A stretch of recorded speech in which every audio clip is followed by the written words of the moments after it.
Welcome, everyone, to another episode of the Dynamic Thriving Podcast. I am your host, Mary Ann Pack, spiritual medium, oracle for the many, and joy advocate, guiding you into all things life transformational.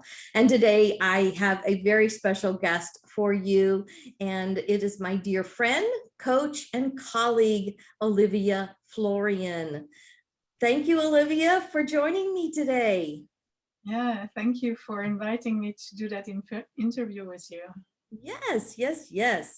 And Olivia's website is oliviaflorian.com. All these links that I mentioned today that we talk about will be in the show notes. And we're going to jump right in and talk about who Olivia Florian is and what good do you bring into the world? This wonderful question of who am I? That's always a deep question to what is that person? And I'm a recovering engineer, but I'm also coach and an artist today. So I'm someone bringing the left brain and the right brain together.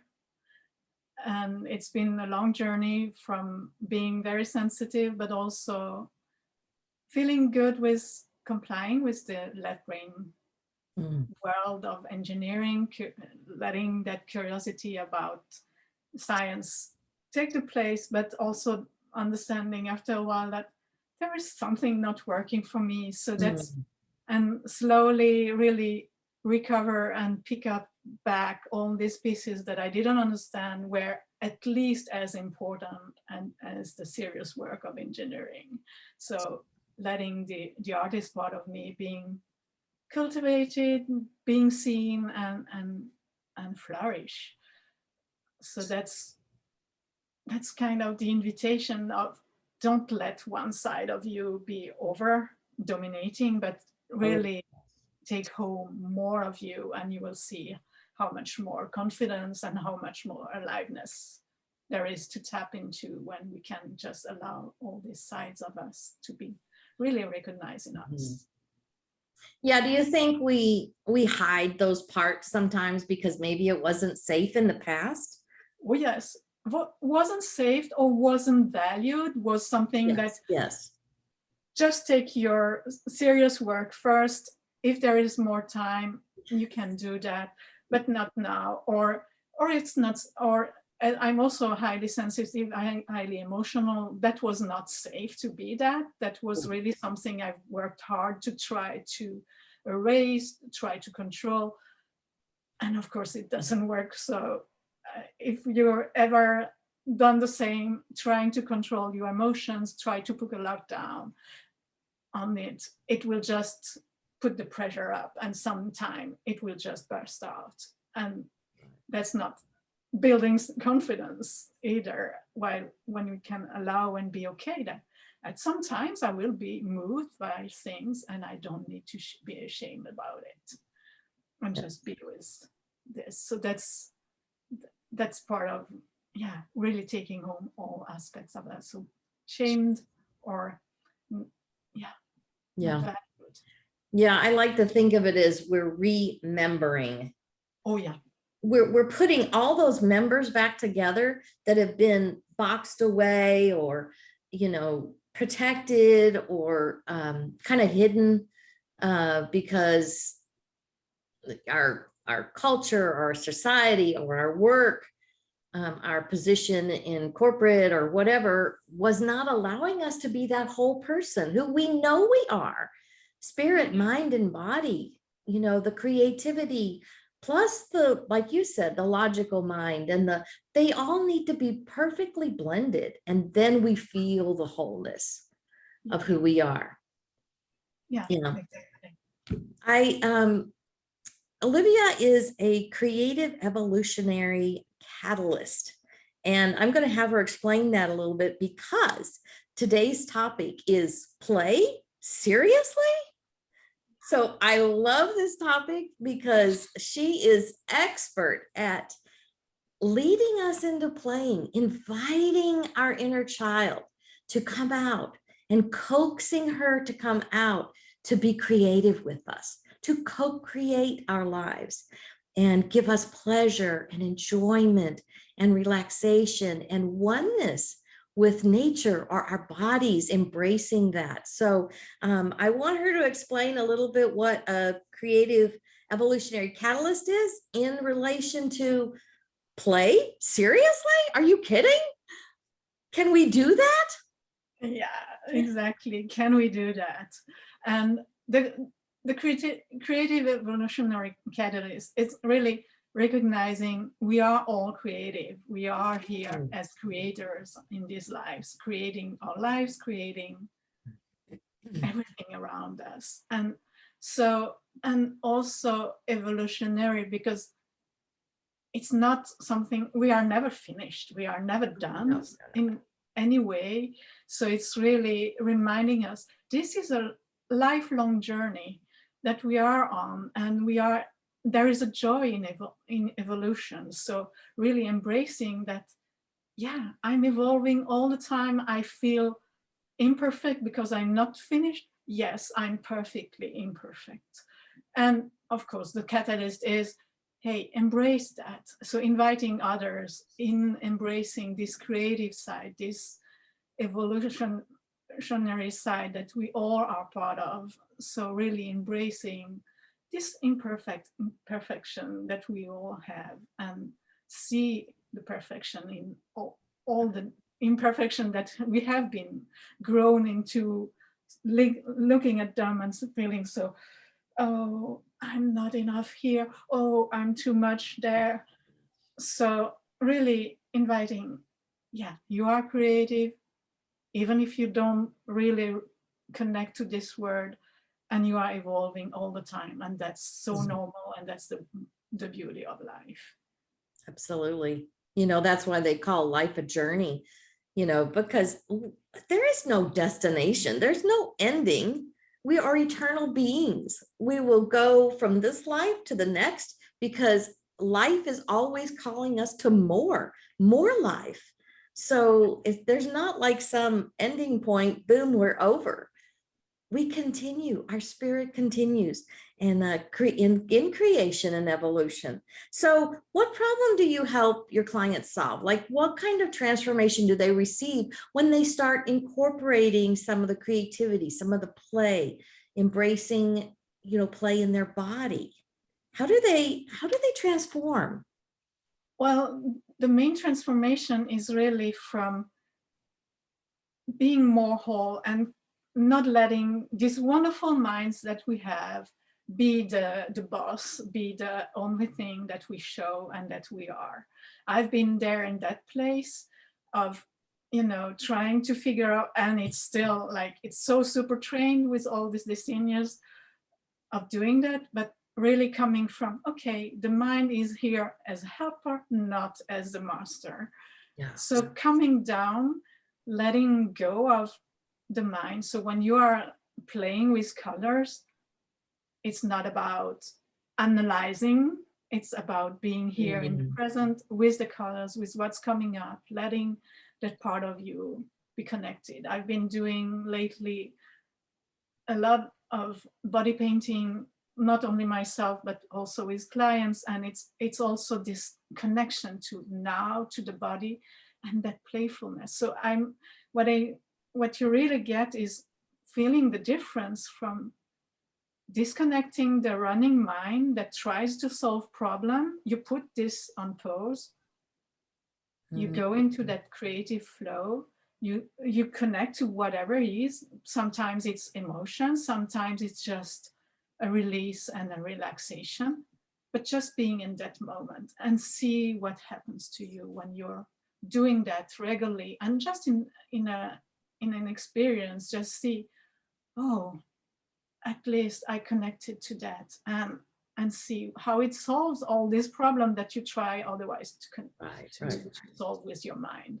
So that's one of the main things, coming down here, down in the body, down in and be much more intuitive. So integrate the intuition, because it happens also, but I'm also inviting, when I'm playing with colors, I'm inviting also to just give the time, when the mind has rested, what are the words that are coming? What is coming through? And more more often than it's your higher self coming through, or your inner child saying, hey, I've been alone here. You know, if the connection has been, as often we have been neglecting that part, not letting her to express. It might be grief, it might be resentment, but just hearing that's so liberating. So that connection with your higher self, your inner child, and really feeling much more whole and liberated to let new things come through. Yes. So you definitely understand that play actually breeds creativity. I mean, that's how you present it, that when we are in play, we are, connecting to the wholeness of who we are. So then the creative side of us can just blossom. Yeah. Right? Yeah. Yeah, definitely. And really coming from a place of, instead of this goal-oriented mindset of I want to create a result, and actually I just want the result and I don't really want to be on the journey. Yes. Come back to, here I am. Yes, I have a goal, but actually my goal is really to enjoy what's happening, and playing with colors, coming into your body in different way is just calling you here, because when does your life happen anyway? It just happens now. Right. Never in the future. It never happens in the past. It's just right here and now. So it's really letting that happen. And from there, if I'm in a playful mode, I can also just enjoy what's happening and not be fixating how it's evolving, but more open to curiosity and dare do things you've never done before. Because creativity is not about repeating something that you, a formula or anything that you've done before. It's just letting yourself be surprised by the process where it guides you. Yes, you have an idea, but can you let other things come in, let your inspiration guide you and try things out? And playfulness is that, as long as it's enjoyable. Yes, that's for sure. So what, I'm sure there are other, art teachers out there, air quotes, but how is your coaching different? How is it unique? How is it Olivia like? Because this is a different kind of coaching than probably, most other, coaches would have, because this is a very artistic and allowing so much to flow out of you in a creative, artistic way, whether it's even, and I love how when you do, body painting on your arm or something, and you write a beautiful piece of poetry that goes with it, just that expression of, words and, putting those feelings into words that go along with what you just created in your painting. So how is this different, even more so than just an art class that helps you paint? Oh, yeah. And for me, the difference is at two levels, because one thing that I love to do is having these deep conversations around what is it, why are we doing things in a certain way? How are we looking at life? Is it a journey or is it a destination? So that's the part where we are taking our mind with us and looking at that and shifting and understanding what it does with us, and then going into practice, really allowing that self-care to happen. Because I really see that this is taking care of my energy, this is taking care of my different parts, my inner world. So it's really changing the priorities of doing everything, giving, and hey, before I can give, I need to nurture, I need to be full. And how do I get full of energy, of inspiration, of that's in that inner relationship that we are cultivating when we take time just to go within and let these expressions happen and connect. So that's part of the, how it links. So we are talking, but we are also painting, or any other expression. Moving could be also one. So really doing both. So here the mind gets on board, and we just embody that and practice and see what's happening on the inside, and can meet it, and can, as I said, yes, the inner child has a lot of energy and joy to give you, but there are healings that also needs to happen. So all the fears, the resentments that are blocked here, in doing these practices, you will have a chance to meet that and to express that and to come to peace with it. So it's also where it really combines in a beautiful way, a healing and just be in a good energy, rising your energy. Right. And I like how you mentioned that it's nurturing. It's that self-care. It's that time to take a break, take a pause, and, come back into, again, the wholeness of who we are. We may be, doing our work and writing on the computer or posting something, or, even on a call with a client or something. And then it's time to almost pull back. And like you said, nurture our energy, to give ourselves a little bit of time to breathe. And I always say our mess is our message. So what was your mess? What did you transform through that created this calling, that your soul is calling you to do this kind of creative work and help people to, touch back in, get in touch with, again, remembering who they are, putting all the parts of you back together again. So what was that mess? Because I love stories, so I like. I would say there are definitely two evolutions, but the starting point. So about 10 years ago, I was still in engineering, and at that point, the emotional, creative part, intuitive part was not really welcomed, not really recognized in me.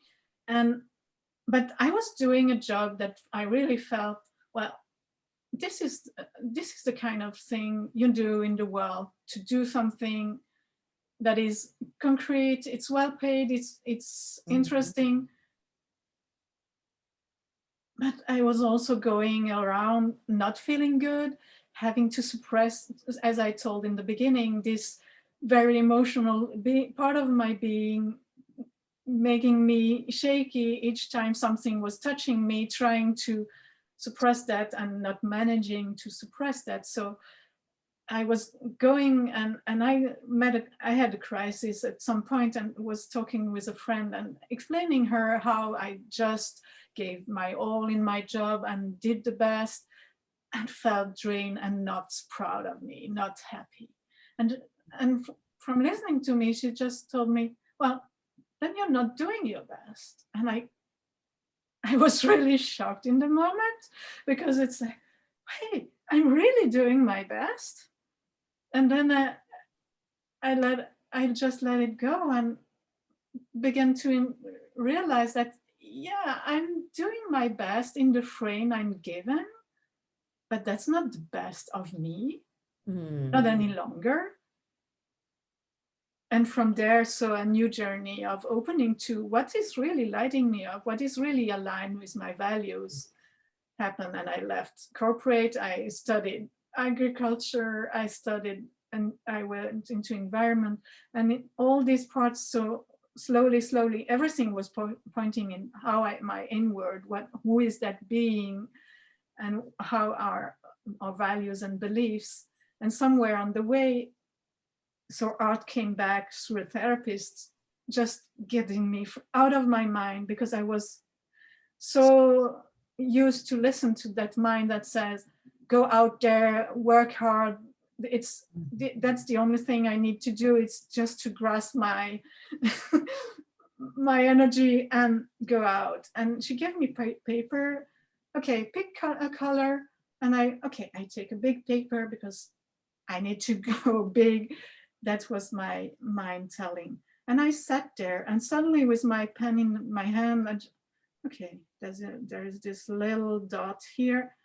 And then, nothing more. There is nothing left. There is only this dark little dot. And it took a few seconds to stay there with that little dark dot. Oh, there is nothing else. And then, oh yeah. And here around it, there is a bit of love, a red. There is a little bit of, oh yeah, there are different things just around. And I'm being, and that experience was really breaking out from my mind into what is true in my body, in my psyche, what are my needs. I couldn't get there from my mind, and my therapist in talking couldn't get me there. But just taking that pen was like, wow, I can talk to a part of me that I never hear. And from there, I picked up colors and played a lot. And that was maybe 6 years ago.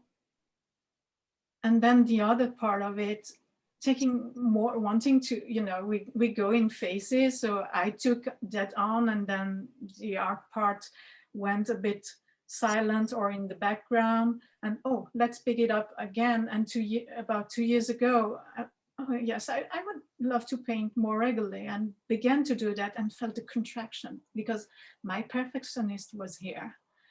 I had to have results. If I was painting, if I was taking a sheet of paper, I needed that this sheet of paper would be have something on it that was worth it. Right. And that almost making it like a production. Oh yeah. Like it has to be a show. It has to be your masterpiece. It has to be something. Otherwise, right. Hey, who am I to just use a piece of paper that I'm not even proud to show? And guess what? Where was my joy? Yeah. While painting, when this was activated, so I was wondering, okay, that's not why I'm painting. It's not to feel that contraction while I'm painting. So I was looking for a way, and remembered one occasion where I was on retreat, and we would go to an ecstatic dance, and we got some body paints to paint on each other before the dance, for the dance. And I remember that childlike, oh, I do that. I've never been allowed to paint on myself as a child. So it's like, feeling that childlike pleasure of, and no performance in that, just being in that. Like, maybe I can try that. And I began that. And it was the beginning of a 9-month journey where I practiced every day, putting out my body paint, a little set, and taking a moment with myself to connect, to just let whatever wanted to be expressed through the colors. Beautiful. And to just seeing that was reopening my joy to create without expectations, much more, I'm feeling good while I'm painting. So, yeah, many times I like what's on my arm. Other times, doesn't matter. Then, as you said, poetry was coming through when I wanted to share my painting. So it just opened a world of expression, a world of connecting to myself, to my higher self, to my inner world. And that's also what I want. That's also what really felt, these are the entrances, because we are in a world where left brain is king. And we need to find ways back to what is true, what is really deep down, wanting to be expressed, what is your real self, wanting to either to say, or even this younger part of you that are suppressed.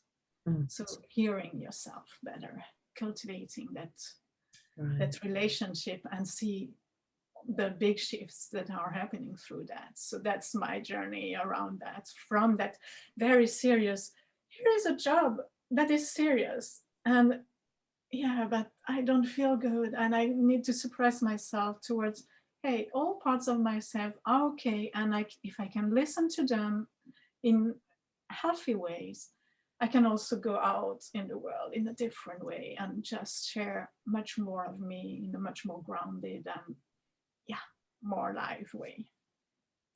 So beautiful.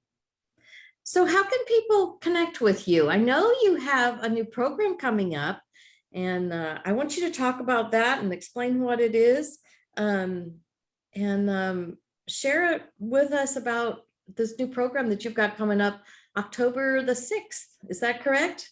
Yeah, that's correct. So I'm starting a group program that I call Embrace Your JOYney and Play and Create. So really, just in the title, putting together that we are on a journey, embracing it, and really it's a journey about finding your joy, being in your joy, bringing joy into the world. And how do we do that? So open to your playful side, to your creative side.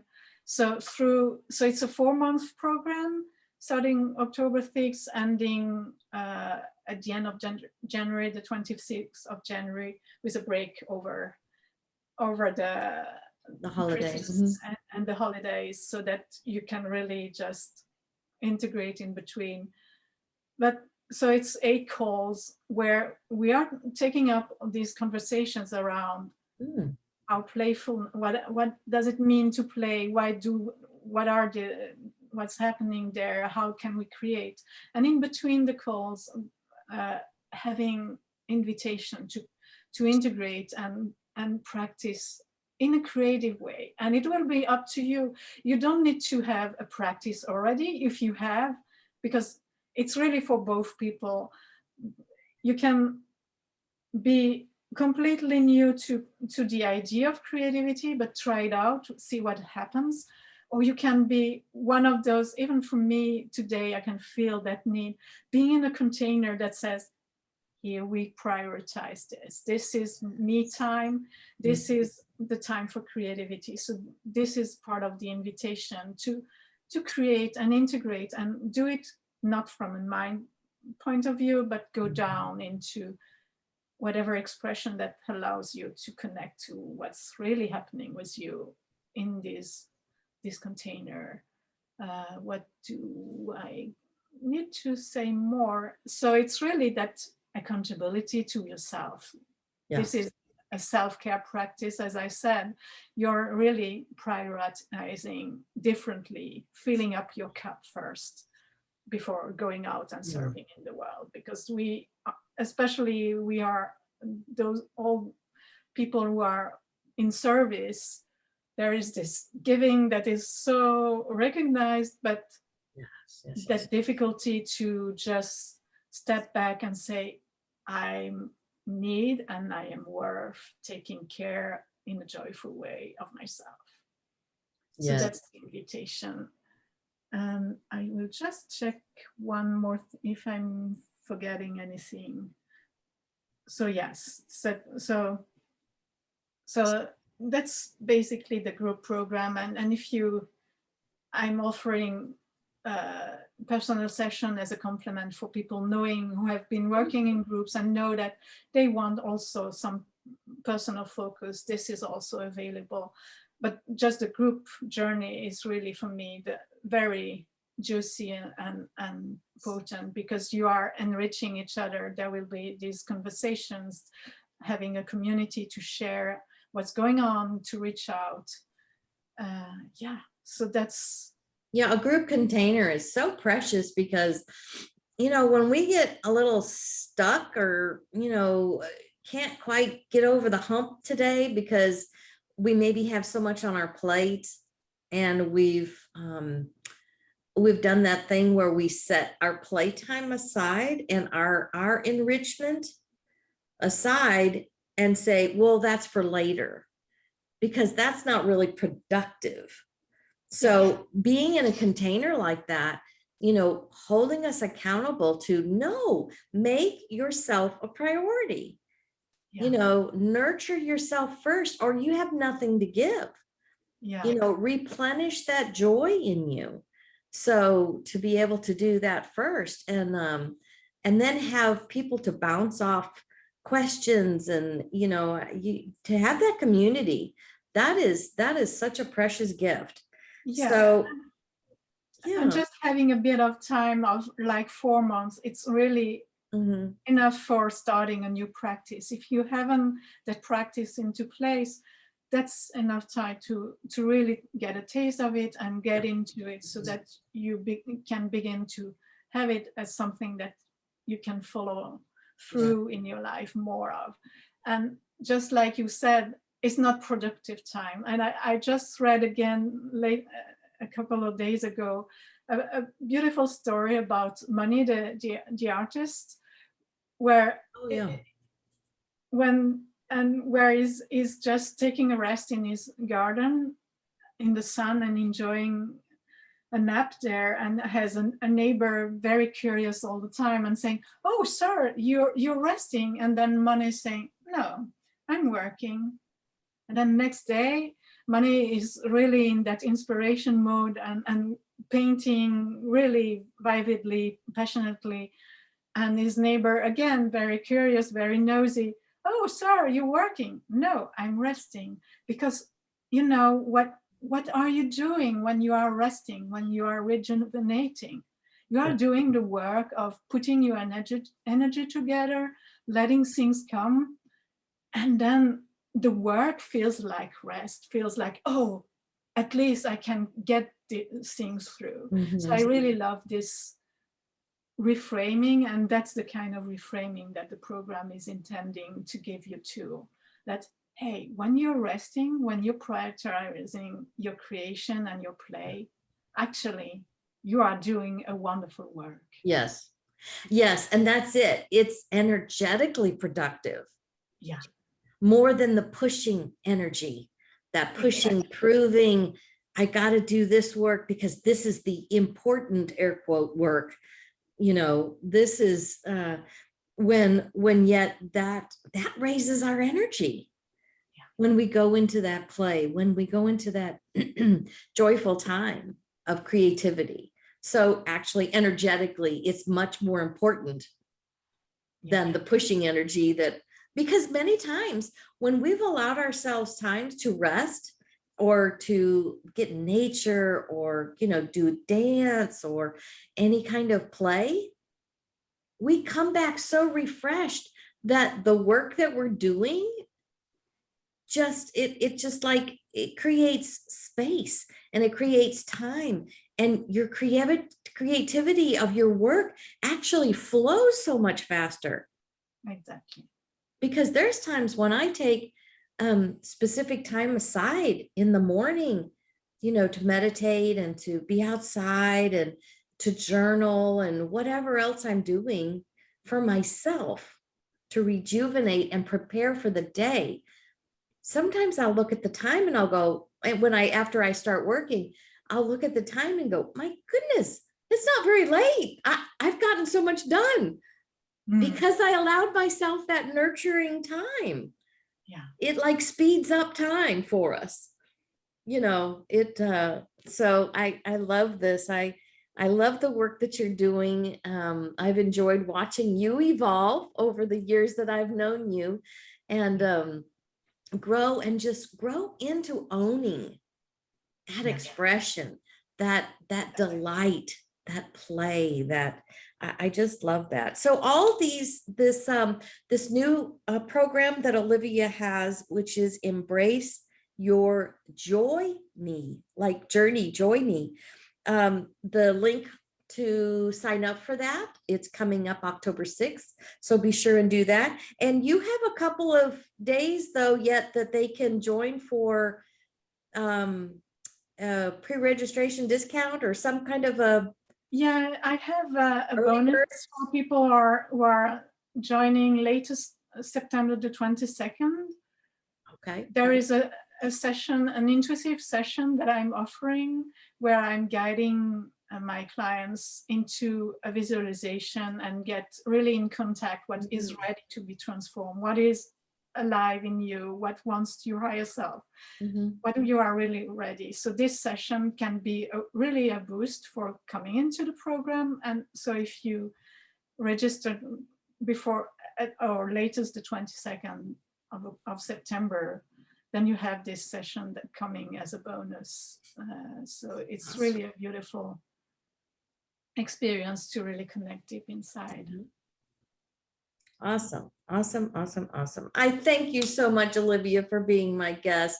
I so appreciate you. I appreciate your work and the impact you've made on my life, you know, in knowing you over these years. So I want to thank everybody for joining us today on the Dynamic Thriving podcast.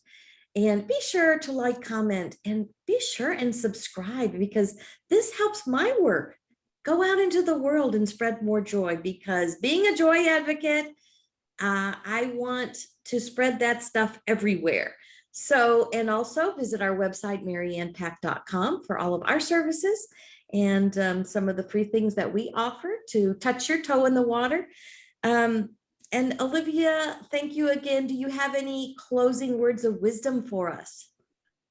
Well, really, what I already somehow was talking about, you cannot give from an empty cup. Yes, yes. So really remind yourself when you feel guilty about doing the things that are not serious. You cannot give from an empty cup. Absolutely. So really let yourself be filled and see what so much more you have to give and to contribute, because yes, we are in an agitated world where serious things are happening, but if you really want to make a difference, fill up your cup, and that's where you will really be there in the long run and bring so much more just energetically coming from a place where you have light to give. Yes. So that's my I love that analogy, Olivia, because I always think of it like my teacup. My teacup actually has to overflow. Yeah. And the tea that goes into the saucer is what I give away. Exactly. My cup's not full until it's overflowing, and then I have something to give in the saucer away. Absolutely. So yes, so I love that analogy. I love that. Thank you, Olivia. Remember, everyone, you are joy looking for a way to express.